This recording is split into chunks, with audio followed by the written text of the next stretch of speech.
Members, क्या next week में market blood bath होगा?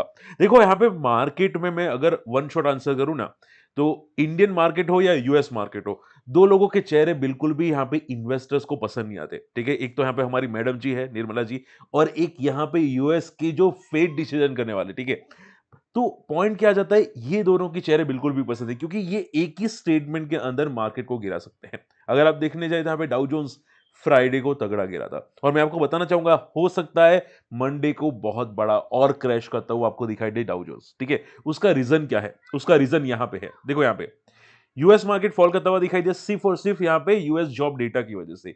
लेकिन लेकिन यहाँ पे एक स्टेटमेंट आता हुआ दिखाई दिया बैंक ऑफ बड़ौदा, या फिर आप बोल सकते हैं ऑफिशियल स्टेटमेंट, कि अभी करंट साल के अंदर रेट कट नहीं होंगे। दिसंबर में जो रेट कट हुए थे यहाँ पे फेड की तरफ से, वो आखिरी रेट कट थे। ठीक है, अब रेट कट नहीं होने वाले, और ये स्टेटमेंट सैटरडे को आता हुआ दिखाई दिया, और उसकी वजह से चांसेस हाई है कि मार्केट ब्लड बाथ और कर सकता है। बात समझ में आ रही है? देखो मार्केट में ये बहुत बड़ा नेगेटिव स्टेटमेंट है कि भाई रेट कट नहीं करना, तो मार्केट में रिकवरी कैसे आएगी, मार्केट में इन्फ्लेशन कंट्रोल में कैसे आएगा, बहुत सारी चीजें हैं जो हम लोग को यहाँ पे डिस्कस करनी पड़ेगी। ठीक है, ये बहुत बड़ा चीज है जिसकी वजह से मार्केट फॉल करता हुआ दिखाई दिया, और हो सकता है मंडे को हमारा मार्केट गैप डाउन ओपन हो और ज्यादा फॉल करता हुआ आपको दिखाई दे। ठीक है, हम लोग वन बाय वन डिटेल में डिस्कस करेंगे, और निफ्टी के लेवल डिस्कस करेंगे, एंड बहुत सारी कंपनीज के रिजल्ट आने वाले। लेकिन देखो, अगर चैनल को फर्स्ट टाइम विजिट करें, जरूर सब्सक्राइब कर देना स्टॉक मार्केट फंडा को। इंपॉर्टेंट न्यूज और साथ में लॉजिक्स आपको बताते रहते हैं, चैनल सब्सक्राइब कर लेना। और अगर आपने smart money moves bye market ये भी सब्सक्राइब नहीं, ये भी कर लेना जरूर। ठीक है, 2 बजे हम लोग यहाँ पे लाइव आते रहते हैं। ओके, चले पॉइंट पे आ जाते हैं। देखो मार्केट की क्लोजिंग यहाँ पे थोड़ी बहुत पॉजिटिव में निफ्टी में बोल सकता था, लेकिन फ्राइडे को डाउ जोन्स काफी तगड़ा गिरा, वो भी यूएस के जॉब डेटा से। ठीक है, थोड़ा सा नेगेटिव है कि भाई यूएस के जॉब डेटा जो आते हुए दिखाई दे वो मार्केट को पसंद नहीं आए हैं। ठीक है, इसकी वजह से माना जा रहा है कि इंटरेस्ट रेट कट करना थोड़ा कॉन्फिडेंस को डगा रहा है। ठीक है, वो कॉन्फिडेंस को कम कर रहा है, ये एक नेगेटिव था। एंड बाद में जो स्टेटमेंट आता हुआ दिखाई दे कि अभी कोई रेट कट नहीं होंगे, ऑफिशियल स्टेटमेंट आप बोल सकते हैं, उसकी वजह से यहाँ पे मार्केट में और आपको गिरावट शायद मंडे को भी आती हुई दिखाई दे सकती है। ठीक है, ये देखो डाउ जोन्स फ्राइडे गिरा था ना, वो होप की वजह से था कि भाई रेट कट शायद नहीं होंगे, और ये कंफर्मेशन हो गया ऑफिशियल स्टेटमेंट की वजह से, तो शायद ये और गिरे। मे भी हो सकता है ये रिवर्सल भी हो जाए, लेकिन चांसेस तो गिरने के हैं। ठीक है, तो ये बहुत बड़ा पॉइंट है। और उसके अलावा अगर हमारी बात करें जी इंडियन मार्केट में, तो ये तो था ग्लोबल मार्केट, इंडियन मार्केट में भी एफआई की तगड़ी सेलिंग है।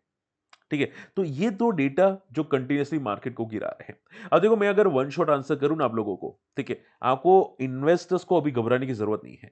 मैं ऑलरेडी प्रीवियसली यहां पे एक वीडियो बना चुका था। ठीक है, आपको यहां पे समझा चुका था कि मार्केट कितना गिर सकता है। ठीक है, गिरने से कितना गिर सकता है, तो मैंने आपको एक सिंपल स्टेटमेंट दिया था, और वो सिंपल स्टेटमेंट ये था, हालांकि थोड़ा हार्श स्टेटमेंट था, लेकिन सिंपल स्टेटमेंट ये था कि मिड कैप्स में आज जो फॉल आया था फ्राइडे को, सिमिलर 4 मैक्सिमम फॉल आ जाते हैं ना, मैक्सिमम 4, यानी कि 4 दिन में पूरा काम खत्म हो जाएगा। ठीक है, तो 4 अगर सेम फॉल आ जाते 2-2% के, तो बस काम खत्म हो गया, मिड कैप का सपोर्ट बन चुका। ठीक है, बस इतना ही यहाँ पे ध्यान में रखना है। हालांकि 4 दिन कंटिन्यूअसली फॉल होना, यानी कि आपकी पोर्टफोलियो की धज्जियां उड़ सकती है डेफिनेटली, लेकिन जैसे कि मैंने बोला ये आखिरी है। ठीक है, अगर ऐसा हुआ तो डेफिनेटली पुल बैक आ सकते हैं। लास्ट टाइम भी ऐसा ही हुआ था, आप देखोगे यहाँ पे लास्ट टाइम जब मार्केट में फॉल आया था, तो 5 दिन लगातार फॉल हुआ था, एक छोटा फॉल हुआ था, बाद में यहाँ पे कंटिन्यूअसली फॉल था, और उसके बाद देखोगे मार्केट में काफी अच्छी रिकवरी आती हुई दिखाई दी।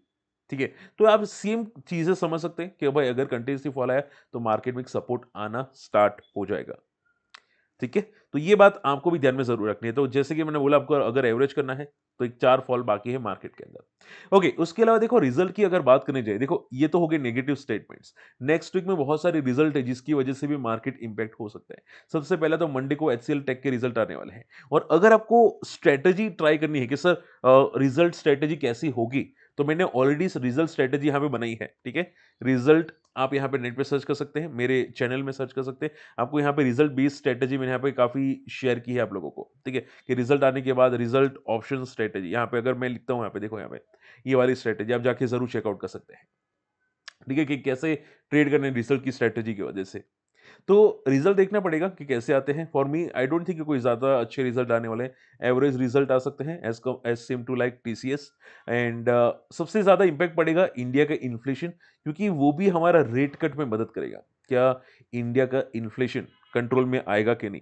अगर आता है तो हमारा रेट कट जल्दी होगा, तो शायद हमारा इंडियन मार्केट एक होप की वजह से मार्केट बाउंस बैक कर सकता है। ठीक है, 2 नए आईपीओ लिस्ट होते हुए दिखाई दे सकते हैं, आप यहाँ पे देख सकते हैं। स्टैंडर्ड ग्लास और दूसरा फ्यूचर टेक एंड कैपिटल वाला। एंड उसके अलावा अगर बात करनी जाए सी, वेडनेसडे को भी यहाँ पे कुछ रिजल्ट्स है, CEAT, L&T Tech, Reliance Industrial Infra, और इंपॉर्टेंट है हो जाता है यूएस की इन्फ्लेशन।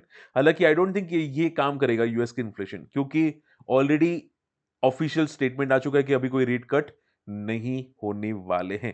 तो ये एक ऑफिशियल स्टेटमेंट है जिसकी वजह से मार्केट में आप देखोगे यहाँ पे ये शायद मुझे नहीं लगता कोई इंपैक्ट करता हुआ आपको दिखाई दे सकता है। गुरुवार को यहाँ पे इंफोसिस, एक्सिस बैंक और हेवेल्स इंडिया जैसे कंपनी के रिजल्ट आते हुए दिखाई दे सकते हैं। ठीक है, तो आपको ये ध्यान में रखना है कि ज्यादातर आईटी स्टॉक के रिजल्ट आ सकते हैं नेक्स्ट वीक में, और वही मार्केट को डिसाइड करवा सकते हैं ट्रेंड। ठीक है, तो अगर आईटी रिजल्ट अच्छे आते हैं तो अच्छी बात है, वरना गया मार्केट। ठीक है, एंड फ्राइडे को SBI Life Insurance, Wipro, Tech Mahindra उसके रिजल्ट है, और चाइना का GDP data. I don't think इससे भी कोई इंपैक्ट पड़ेगा मार्केट के अंदर। और हाँ, बैंकिंग स्टॉक के अच्छे रिजल्ट आ सकते हैं। ठीक है, बैंकिंग में Kotak Mahindra bank and RBL bank के भी रिजल्ट काफी इंपॉर्टेंट मायने करते हैं। एक्सिस बैंक के भी रिजल्ट काफी इंपॉर्टेंट मायने करते हैं। तो ये जो 3 इंपॉर्टेंट बैंकिंग रिजल्ट है और आईटी स्टॉक की रिजल्ट है, वो शायद मार्केट का ट्रेंड को कंटिन्यू करवा सकते हैं, या डाउन साइड या अप साइड। ठीक है, तो नेक्स्ट वीक बहुत बड़ा इंपॉर्टेंट होगा मार्केट का ट्रेंड डिसाइड करने में, और निफ्टी, बैंक निफ्टी को गिराने या उठाने में। ठीक है, मान लो कि एफआई भले सेलिंग करते हैं, अगर एफआई सेलिंग कर लेते हैं लेकिन बैंक के रिजल्ट अच्छे आते हैं, ठीक है, तो हो सकता है प्योर रिकवरी मार्केट में आ जाए और मार्केट में ज्यादा फॉल ना रहे। ठीक है, लेकिन अगर रिजल्ट खराब आते हैं तो जैसे कि बोला मैंने, 4 फॉल बाकी है, उसके बाद मार्केट रिकवर करेगा। क्लियर? आई होप ये पॉइंट्स आपके क्लियर हो चुके हैं।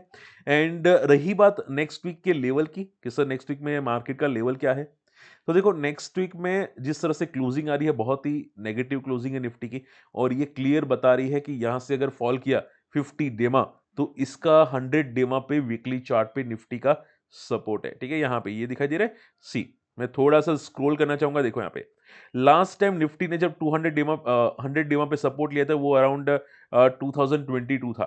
ठीक है, फिर यहाँ पे 2023 अप्रैल में था अप्रोक्सीमेटली। उसके बाद अब देखोगे वापस यहाँ पे आता हुआ दिखाई दे सकता है। ठीक है, 2025 में। तो चांसेस है कि यहाँ पे 22,000 का एक निफ्टी का इंपॉर्टेंट लेवल्स है, जो वहां तक अगर मार्केट जा सकता है। लेकिन रही बात नेक्स्ट वीक की, तो नेक्स्ट वीक में आप ये समझो मैक्सिमम टू मैक्सिमम 23,000 या 22,900 तक मैक्सिमम नेक्स्ट वीक में मार्केट जा सकता है। रही बात टॉप की, तो टॉप पे 24,000 का एक तगड़ा रेजिस्टेंस बन चुका है, चांसेस कम है 24,000 को ब्रेक करने के। ठीक है, तो ये बात ध्यान में रखिएगा। एंड ऊपर रेजिस्टेंस है 23,800 का, 23,800, 23,900 का रेजिस्टेंस है। नीचे का मैंने आपको लेवल बता दिया है। बैंक निफ्टी की बात कर लेते हैं। यहाँ पे बैंक निफ्टी कहां तक जा सकते हैं? बैंक निफ्टी का प्योरली नेगेटिव कैंडल है। बैंक निफ्टी ने भी लास्ट टाइम सपोर्ट लिया था, वो यहाँ पे 100 ईएमए था। ठीक है, मूविंग एवरेज वीकली चार्ट्स के अंदर, और वो बहुत नजदीक पहुंच चुका है 47,200, यानी कि यहां से करीब करीब आप ये समझो 1500-1600 पॉइंट बाकी है।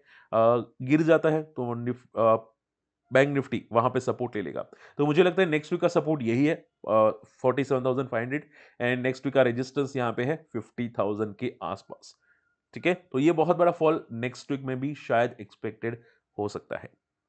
ठीक है, आई होप आज का वीडियो समझ में पसंद आएगा। कोई डाउट रहता है कमेंट जरूर कीजिएगा, और आपको क्या लगता है मार्केट में कितना और फॉल होगा? क्या मार्केट में एवरेज करना स्टार्ट कर देना चाहिए? देखो, आप कमेंट करोगे तो दूसरे लोग को भी पता चलेगा कि मार्केट में सेंटिमेंट्स क्या चल रहे हैं, मार्केट में इन्वेस्टर्स क्या सोच रहे हैं। इन्वेस्टर्स का भी पॉइंट ऑफ व्यू इंपॉर्टेंट होता है, तो आप जरूर कमेंट कीजिएगा।